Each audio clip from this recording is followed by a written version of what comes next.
Hello, hello, everybody, and welcome to the Meaningful Marketer.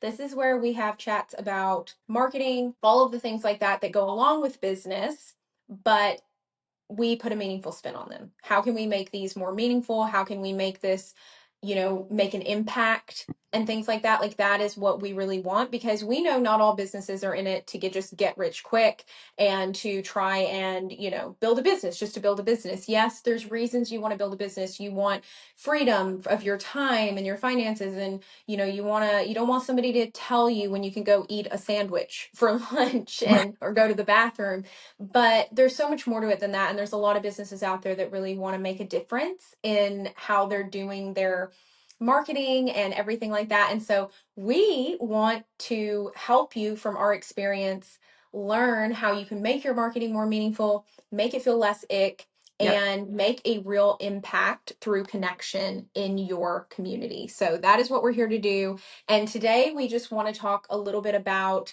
our story, about how we got started in this, our experience. Why is meaningful marketing something that we're passionate about?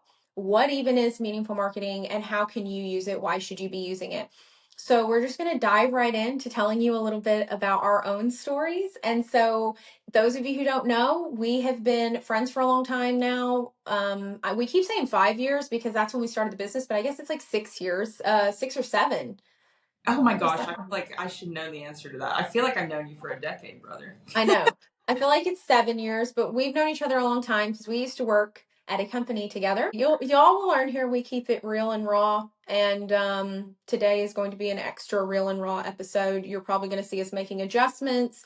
You might hear our sound go out a little bit because we're just kind of learning as we go. Because while we've been in business a while, this is the first time we've ever done a YouTube channel or a podcast. Right. So you're going to get to go on the journey with us and learn all of this stuff right along with us. So get ready if you see me adjusting things or our sound go out or whatever else might try and keep us from filming this, because we're not going to go into detail, but there's been a lot of things that have Right. kept us from trying to film this today. For sure. There's been a lot. So anyways, I was working at a factory in logistics and like customer account management and inventory. I was doing a bunch of different things. It was a fine enough job, but I was just not really happy there.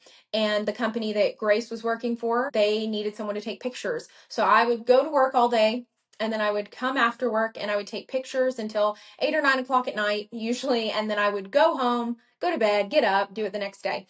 And eventually that turned into a full-time position. And they invited me to come on for social media because they needed someone for that too.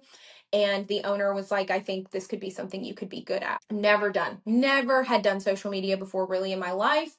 I did it a little bit for church, but I had never actually done social media. I liked the idea of it, but for those of you who might be maybe a bit younger than us, like social media really wasn't a thing yet then. It's not in the same way that it is now, for sure. It was just not the same way at all in Yeah. what it is now. Back into it. So, from there, got into social media, found out I was pretty good at it. I say I was pretty good at it. I worked really hard to get good at it and to learn how to make content and to learn how to use social media works, and everything like that. And so for me, and just sharing a bit about my part of the story, and then I'll let Grace share a little bit about hers. For me, I loved marketing. I Mhm. love shopping.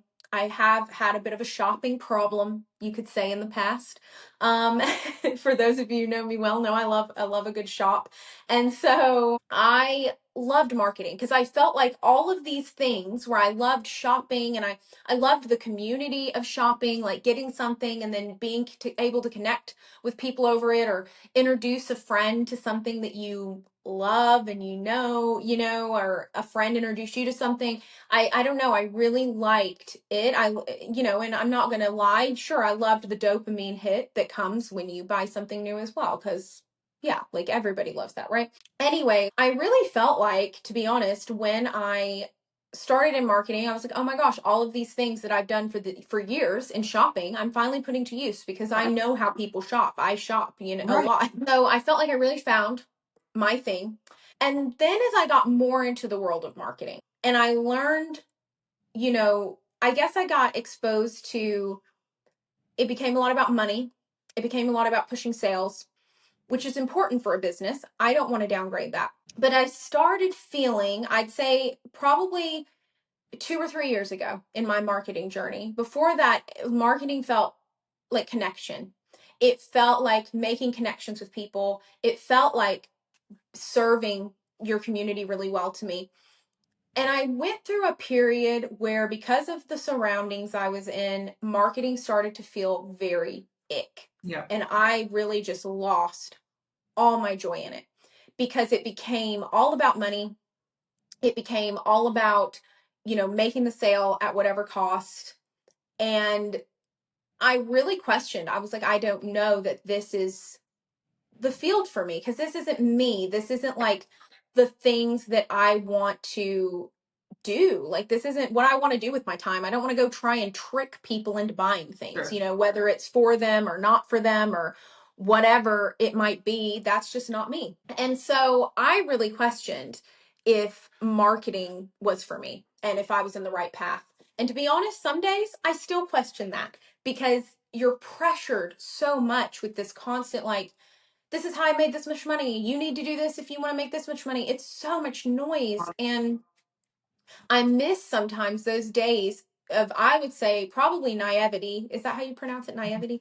Probably naivety, where I really didn't realize how much marketing was about sales and everything. And I just was having fun connecting with people. Sure. Sometimes I really missed that, because once I started being surrounded with more people that were like, well, at the end of the day, it's people who are like, well, I want to make more money, and you doing things this ethical right way is keeping me from making the amount of money that I want to make and the amount of time I want to make it. It's slowing my dream, my process down. And that's really what I felt like. And so very quickly, to be quite honest, in my journey, I was very quickly kind of tossed aside as like not good at my job anymore. Just things like that. Like, just, oh, you've lost your passion for this. You're not good at your job. Like, you used to have so many good ideas and now you don't. And honestly, like, for me, it was because I'd lost the joy of it, because it just became about money. And it became about, well, don't tell that person that's not going to fit them, because then they won't buy it and then we won't make our sales goal. Right. Ugh. Like, no. And I was just so annoyed with it. And I was so annoyed that I had, because, it was my job to do that. I was just heartbroken that I had to be a part of that. Yeah. And it just sucked the life out of me. And so when we went out and started our own business, that was something very important to me. And I think had a big passion for small businesses, because in that time we got to know a lot of small businesses. And I also realized that small businesses don't have a lot of resources, because guess what? There's not a lot of money to be made off small businesses. Right. Small businesses don't have a big budget to expend to programs, to, coaches, things like that. And that's fine. Like, you've got to have different resources for every level of business. Every level of business needs support. But I noticed that there wasn't a lot in that very small realm. And I noticed that too when I was trying to learn this stuff to help grow the business I was working for. Yeah. And there wasn't a lot of resources out there for me. I had to teach myself a lot of things, unless I wanted to spend thousands of dollars for somebody to teach me. And so in that, I knew I wanted to do something to help small businesses, because I was like, wow, there's such a hole there. And there's so many small businesses that I feel like they get to that point where they're not big enough to hire anyone else on. They don't quite have the budget to maybe invest in something very large to help them over the hump, but they also are so busy they can barely keep up. There's like this period in a business where that happens. And I feel like that's where a lot of businesses end up going downhill, because you're working yourself to death, but you don't have the funds. Like, you're maybe just getting enough funds to be able to pay yourself. Right. So you can continue doing this. And you don't have enough to pour into other things. So there was that. And then I knew I wanted to do something that combated this weird, I don't even say weird, it's not weird, it's how the world is, this like icky form of marketing. Yep. This type of marketing that business owners go into, and they're really excited because they're passionate and they're excited that they're about to get to do the thing they love to do. And then they realize the world is pressuring them to be this certain way, to sell this certain way. And it's so disheartening, because it's like, I hate doing the thing I love to do now, because I just feel like I have to trick people into buying things all the time. Constantly told that unless I do that, my business won't grow. Right. The world is so saturated with that form of marketing. I think a lot of people feel like that's the only way. Mm-hmm. Yes, agreed. And it is like if you scroll on Instagram for a few minutes, if you have the algorithm tuned into any of these business things, yeah, you're going to be like, oh my gosh, I'm never going to grow my business and do this the way that feels good to me. Yeah. And we don't believe that because we have seen, you know what we actually saw? I'll say this and I'll let Grace talk about some of her story in how we got into this meaningful marketing thing. But what we actually saw, we saw a lot of fast growth when the marketing was more ethical and more about connection. Sure. We saw it go downhill and the sales go down when it stopped being about that. Yep. But the issue at that point was the company we worked for wanted to take this from, they wanted to bump this up to like big company level. And it was like they wanted that to happen overnight. And it was not going to happen overnight. It was going to happen the same way that we were continuing to do things a little at a time. Now, I'm not saying just because we've seen a company grow quickly through using ethical marketing, meaningful marketing practices, that does not mean you will. Because I'm going to tell you, I don't think that the way we do things is necessarily the fastest way to grow. Sure. I don't. Like most life-giving, like most meaningful way to grow though. And I do feel it's much more sustainable than the other way. I feel that what we believe in is timeless. And I feel like when you use timeless marketing practices, that is something that's going to sustain you for time and time again. You're not chasing trends. You're not, you're focusing on connecting with people. Yeah. And I think we believe good marketing is about serving people, learning how to serve people really well. Yeah. And so, yeah, I don't think that's the fastest way to grow though. So, I do think if you're someone who wants to get rich quick, this isn't the thing for you if that's the only way you're going to be happy. Right. But if you're someone who wants something meaningful and, you really want to take the time and intention to focus on connection, then I think this is the way to go. And I do personally, it's my favorite way to market. And I think it's much more sustainable than the latter. But anyways, I'll let Grace talk a little bit about her story with everything too, so you can get to know her and we'll tell you a little more about what this is, why you should be doing it. Right. Yeah. So I'm Grace and I met Mia at the same small fashion brand. That was our genesis, right? We were friends with each other before we were friends with all of you guys, which is cool. But yeah, I just graduated high school and my boss had approached me to come and help. That was like her first cry for help, was to reach out to me because she needed help shipping and with product photography and a couple other little things. I knew her from church and she reached out to me and kind of brought me on board. It was perfect because it was part-time hours and I was going to be starting college. So I worked for her through college, pretty much remotely, like doing shipping for her from my house.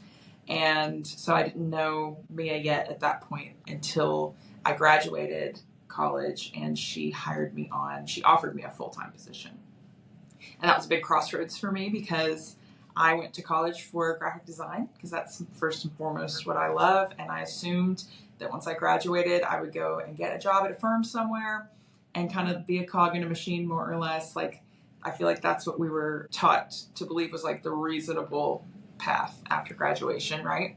So I just assumed that I would part ways with that company when I graduated. And instead my boss surprised me and was like, hey, I actually really need you around here and we're growing really fast. And I would love for you to come on to help with like shipping and logistics and some graphic design things and some photography, like brand and product photography, different than what Mia is doing, like model photography, I guess. And so I had another offer at the time. And so it was a big crossroads for me. And the other offer was for another small business where I would be able to do more design things and not the shipping part. And the other people offered me more money. And I remember being really torn about that. As a people pleaser, wanting to make everybody happy. And that's a scenario where you can't. You have to let somebody down.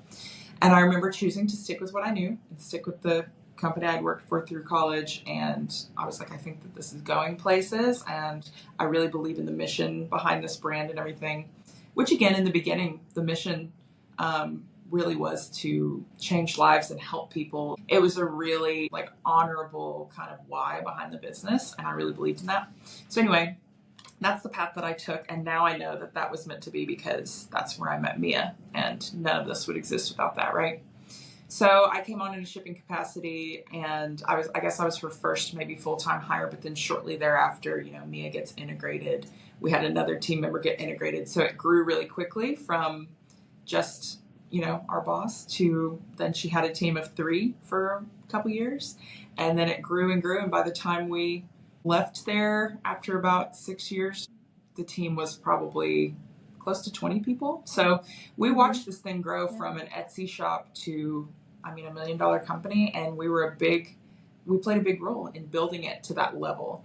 And, we're grateful that our boss took a risk on us, in the beginning, since we didn't fully know what we were getting ourselves into, right? Yeah. Very grateful. Marketing in any real professional capacity. I had a design degree and I was confident in that. But as far as like managing people and shipping logistics and all these other things, like I just, was learning on the job, and kind of we were paving that path for ourselves as we went. So really cool opportunity. We saw a lot of growth there. Obviously, we learned very quickly what we did and didn't want. If we ever owned a business, we learned how to do that, right? Like we didn't have this dream back then, but we were constantly learning about, right and wrong practices and stuff like that. There's a lot of valuable experience there beyond just like the graphic design and marketing worlds. I feel like we learned a lot about e-commerce. We learned a lot about like the inner workings of a small business is more than what we bargained for. It's nothing that I would have said like when I graduated, like, oh, I want like a lot of small business experience. Like, I don't know. It kind of like found us, right? And there came a crossroads. Like Mia and I both had kind of worked our way up, and we had teams of people underneath us, and we were higher ups at this company and held in high esteem up until the very end. And, then we, each kind of realized at the end of 2023, like, okay, we can't continue to attach ourselves to this thing. Everything has changed. The story wasn't as much an important part of the business anymore. There's a few hires that kind of wanted to change the culture of the company, and we just knew it wasn't the place for us anymore. And instead of letting fear hold us to something that we knew wasn't right for us, I'm proud that we took the leap and took a stand, I feel like, for our own morals and values. And we're like, okay, this is no longer something I want to be a part of and contribute to. I don't feel good about that. We got our heads together and realized, like, okay, we can either both go and apply and find other jobs, which we were in the process of, or this maybe is that once in a lifetime chance to build something special together because we, have the experience that we have. We didn't selfishly want to stop working together. Like we work really well together. We're close. And so that was a part of it too. But yeah, we kind of forced ourselves within just a couple of months to really build something from the ground up. And so, yeah, in all of that, like you're going to hear us say over and over again, like, people before profit. That's something that you're going to hear echoed on all of our platforms. And that's something that really was like, I guess that's the principle that we built this whole business around, because we saw what happens when a company goes from people before profit to profit before people. And as you start to grow, if you take that detour, like at that crossroads, like I don't think you really come back from that. If you decide to kind of, I guess, like undo all of the work that you've done to grow a community and, with integrity and really connect with people. If they start to sniff out that now, you don't really care about them and you're just using them to get to a certain like profit threshold, like you don't come back from that. And Mia and I both knew that. So that's a little bit of the backstory behind why we believe so strongly in everything we do at Make New Marketing. We hold strong to our culture around here, and we don't want to go the route that company did, but we're grateful for all that we learned there that led us to be able to run our own small business. Yes. And very grateful, so grateful, I just want to say, to the people who poured into us over the years and stuff like that, because the thing in life that I think I've learned, and I think this is a great thing for business too, as you deal with customers, as you deal with business partners. When you are in business, it's not always as simple as there's good and there's bad people. Right. There's people, and people make good and bad decisions. I think that's true. And I think in life, in our experience, in our past experience, and in any past experience I've had, when there's I just know, when people have asked me about my experiences and stuff like that, I've always been like, I'm not going to say this person is a bad person, because it's not always that simple. There's good people who make bad decisions. There's just people, and then they make good and bad decisions. And yes, some people lean into those bad decisions a lot more, but I'm so grateful over the years in all the work environments that I've been a part of for the people who have poured into me, Yeah, because I wouldn't be the person I am today without those people pouring into me. Now, absolutely. do I agree with every single thing those people do? No, and that's fine. I don't have to. They're living their life. We're choosing how we live ours. But one thing I do want to say too, and just talking about, us kind of going out on a limb and like starting our own business. If you're someone listening to this who maybe this is your side hustle, that you're doing, or you're considering starting a business, I can't tell you the best decision to make for your life. Only you can do that. I can tell you what kept me at a job for years was that I thought being paid by someone else was the most stable For sure. way you could live. And I'm not going to go into detail, but I'm just going to tell you I found out very quickly that was not. There is unexpected things that happen in every single type of professional environment you are in. For sure. You are not promised a paycheck, Yeah. a job, anything like that, even when you are under someone as an employee. Yeah. And so you have to look at that. You can't always make the basis off of that. When we started our business, I actually had a job lined up with AT&T actually, and it was a very big decision. I was like, okay, do I do this AT&T thing and then kind of work this on the side? What do I do? And I ended up turning down the AT&T job because I was like, no, I don't really want to go back to working, under someone else. Not really out of anything other than, like, I don't know. I've always wanted a bit more. Whenever I was working at the company Grace and I were at, like, I remember my mom talking to me and being like, hey, I know you love your job here, but like, don't forget that you've told me before you want to do more with your Yeah. life. Like, you Right. want to work for yourself one day. That's been something you have talked about for years. And I'll tell you real quick, if you're meant to go do something and you're dragging your feet on it, life will give you a little push Absolutely. sometimes. And I got a big old push. I Yeah. will just tell you that. And so I think, anybody who's maybe torn on that, just think about it. Think about really, what you have. I'm not saying what we did was the most financially smart decision by just being like, hey, we don't know how we're going to pay our bills next month, but we're going to start a business. Right. But you Well, know what? It's worked out. And it's not just been our doing that it's worked out. We've had so many friends, family, we've had so many outside sources that have encouraged us, that have helped us, just like so many things. But like every single time we've stepped out and we've done what we felt like we were supposed to do, it's worked out. I think that's a testimony to doing things the correct way as well. Like if you go out and you're willing to do things the right way, I think that's also a testimony to it will work out in the yeah. end. It may not look how you think it's going to look, but it will work out. Taking a stand for your own morals and values, I think, is always like the right call. And one of the things that makes Mia and I such a great partnership, I think there's a lot of things, but one of them is that, we really align on what our like core values are. And like integrity is a big one for both of us. And we learned, sadly, it's not for everyone. You can't always like convince someone to see that like the difference between right and wrong. A lot of people, that's not a core value to them. So yeah, I also want to emphasize that we went from a world where we were both pouring in well over 40 hours a week at this other company, right? Like really giving it our all and using all of our creative genius to the benefit of this company. We really treated it like it was our own. And I think that's why we were held in such high esteem for so long, right? Like we really like, it wasn't just a normal 9 to 5. We knew that something special was being built and we wanted to be a part of that. And we really were. And to Mia's credit, I mean, she's the one that built a community of thousands of shoppers who, I mean, those were our core shoppers. Those are the ones paying our salaries ultimately, right? And without Mia pouring into that group and showing up there authentically, the company wouldn't have been as successful as it was. So it was a lot of like our creativity that helped the brand grow so quickly, but also our hard work and dedication. And so I think we both towards the end thought like, okay, well, if we're not being recognized or rewarded for the amount of No, time and energy and ingenuity that we're pouring into this thing anymore. We spent a long time building no. something really special ultimately for someone else. And I think we both kind of had Hmm. this realization of like, okay, what if we're pouring in that same amount of energy and creativity into something of our own and building something of our own, Yeah.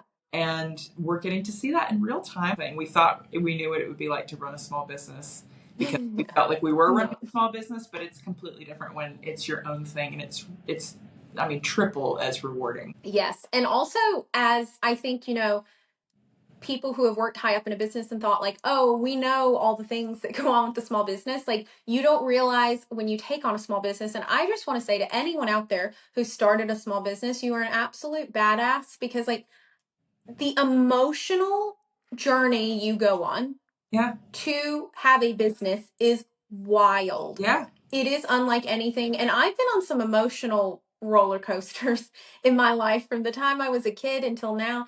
There sure. is nothing like owning a business and putting yourself out there and being vulnerable. And I'm sure there are other things like that that are similar, but I feel like anytime you put yourself out there, there's just, you're not just dealing with the normal things that come with it, you're dealing with the emotions that come with it. And we learned that quickly. And I think that was the biggest surprise for us, was how taxing emotionally it is, because it really is. When you own a business, one day you wake up, you're like, oh my gosh, this is great, everything's great, I feel so good about myself. And then the next day you show up and you're like, I just want to go, what's happened? Like, what have I done? I hate this. Like, everything's gone to poop. Just, it's such an emotional roller coaster. And I think, that is something to be prepared for. And also just saying that, because if you're someone who feels that way, you're not alone. Even successful businesses, like larger businesses than you, very successful businesses, they are dealing with a lot of the same emotions. And it just is kind of the price of owning a business. I feel like that's the cost you pay, and that's why not everyone does it, because not everyone is wanting to or willing to go through that emotional roller coaster. Not just learning the skills and everything. That's easy. I'm like, I can learn anything I need to learn. There's sacrifice in any choice that you make, right? So if we were both in a 9 to 5 Hmm. right now, you know, yeah, Yeah. we would be sacrificing the freedoms that we've built for ourselves. We would, you know what I mean? Like, there's not the same potential for growth. There's not the same potential for, like, I don't know, changing the fabric of the marketing world if you're working a 9 to 5. That's been helpful to look at it that way. It's like, okay, well, yeah, so maybe we're making certain sacrifices that other people don't understand right now, but I think it's all for the greater good, and it certainly all Yeah. aligns with our morals and values that we hold so dear. And I know that so many of you out Yes. there share those same morals and values with us, and that's why you follow us here, because you're tired of the same old, same old. Agreed. And I think, which kind of leads us into, what is meaningful marketing? How can you use it Yeah, in your business, and why should you be using it?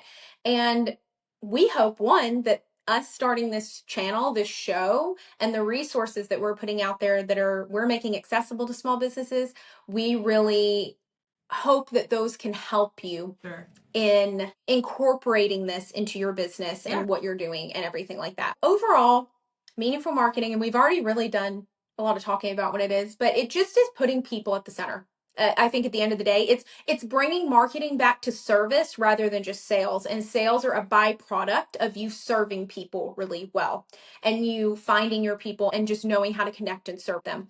Because when you are focusing on serving people, you are finding the people that need your product or service, because hopefully if you're providing something, there's a reason, there's a purpose behind why you're providing it, even if it's something as simple as clothing or something like that, or whatever it may be. Because I know we work with a lot of clothing companies, and sometimes people are like, well, I just sell clothes. No, you don't just do that. Like, right. there's more behind what you're doing most of the time. And so it's just, if you're focusing on that, I believe sales come from that. And I don't think you have to focus on getting sales and through sales finding your people. It's like through connecting with people and serving people and finding your people, you then make sales, because you're finding the people who actually can use and need your product. You're Yeah, not pressuring them, you're not trying to sell at any cost, but you are focusing on connection. And I believe I think it's such a hard mindset shift based on what we see. And I doubt myself all the time, and I know it works, but I really believe that when you go out in the day and maybe you're focusing a lot more on your community and connecting with them, your business is going to do better rather than how am I going to go make sales today. And I believe it's very reversed to what we have been told to believe. I have experienced where people just provide a really great piece of content that provides me with tips or humor or whatever. They're not even really talking much about their product in it, but I go look for what they do because I've connected with them. That is the kind of marketing that we want to accomplish, is just you're going out and you're connecting with people and you're making friends. These friends are like coming and they're like, oh my gosh, you sell, it was like a drink mix place that I saw that was really cool. And I was like, oh my gosh, they sell drink mixes? Like, that's so cool. And guess what? Now, next time I need a drink mix, I'm going to them for it. I may have not purchased right then, but they're on my radar. And next time I need it, I'm going to get it. And I've been looking to see if they're available around so I don't have to order it online. I think that is the kind of thing. It's just, it's simply put, is you are focusing on service and connection over sales and profit, but you're not sacrificing sales and profit. Now, you're probably not going to grow as quickly as someone who's just finding new people to sell to all day, every day, pressuring them to buy it at any cost, whatever. But I do believe it's a lot more sustainable because you're going to have a higher customer retention rate. You're going to feel better about what you do and you're not going to burn out as quickly.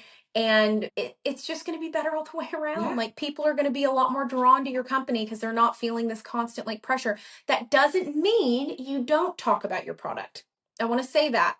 And in things we teach you how you can balance talking about your product and talking about, other things.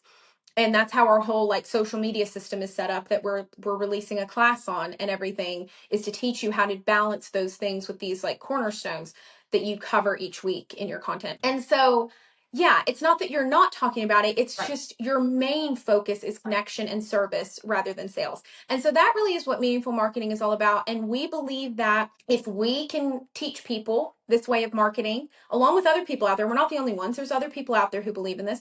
If we can teach people this kind of marketing, it's going to make your mental health better because that's a big thing for us. It's going to change how marketing works. It's going to provide better work environments for people because if you're able to feel meaningful, Yes. chase your passion, your mental health is good, you're going to be able to grow, hire people, provide good work environments for them so nobody has to go through the things we've had to go through where we're crying every night at home because we ate what we're doing. Right. Like, we believe that all around it can make a ripple effect. And so that's why we want to teach and share, not just so you can live your passion and so your business can grow. That's important, but it's more than that. It's about helping with the world a little at a time with mental health and feeling good about what you do and work environments and people not feeling pressured to go into thousands in debt, to keep up with the latest trend and stuff like that. Like, but buying things in a meaningful way, like that is really what it's all about and what meaningful marketing is to us. Right. And, it's not just built on a wish and a prayer either. I want to emphasize, like, we've seen this work. We've seen this approach work at the last company. We saw that build them to, really quickly in a great way.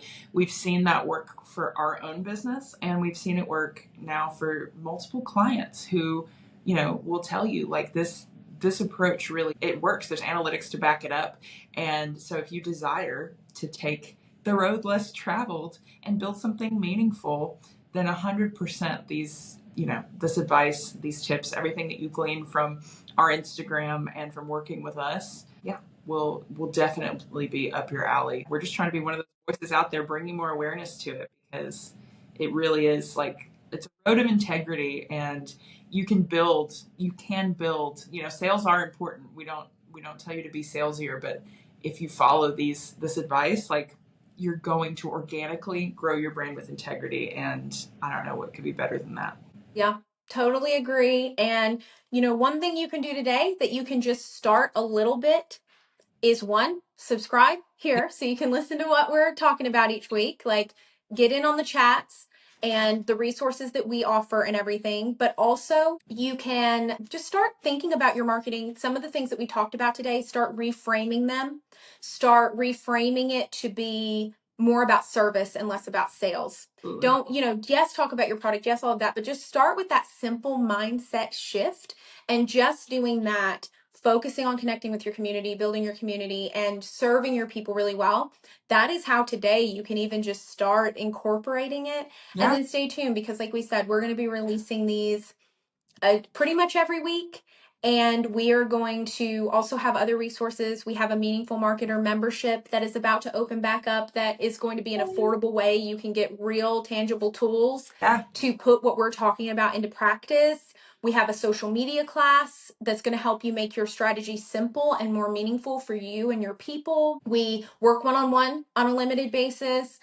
There's many things that we are trying to just bring forth to you, so that way you can have options on how to do marketing more meaningful and to have more joy in what you're doing every day in your business. So stay tuned for that. But that is a little bit about our story, and that is just a little bit about what this whole meaningful marketing thing is and how you can even just start implementing it today. But stay tuned, because we're going to have a lot more chats on practical things you can do, like things you can do to your social media, to your website, to, creating content, all of those things that you can do that are going to help make your marketing more meaningful and put you on this journey of operating a business with integrity. Yeah. And everything. So stay tuned. Thank you for watching our Real and Raw episode. I don't know if you'll be able to hear it in the recording, but Jedi's literally over here whining now. So yeah, this was, this will be, maybe you couldn't hear it. Yay. Hopefully not. But yeah, he's whining. He wants to get out. I'm sweating bullets because it's hot in this room.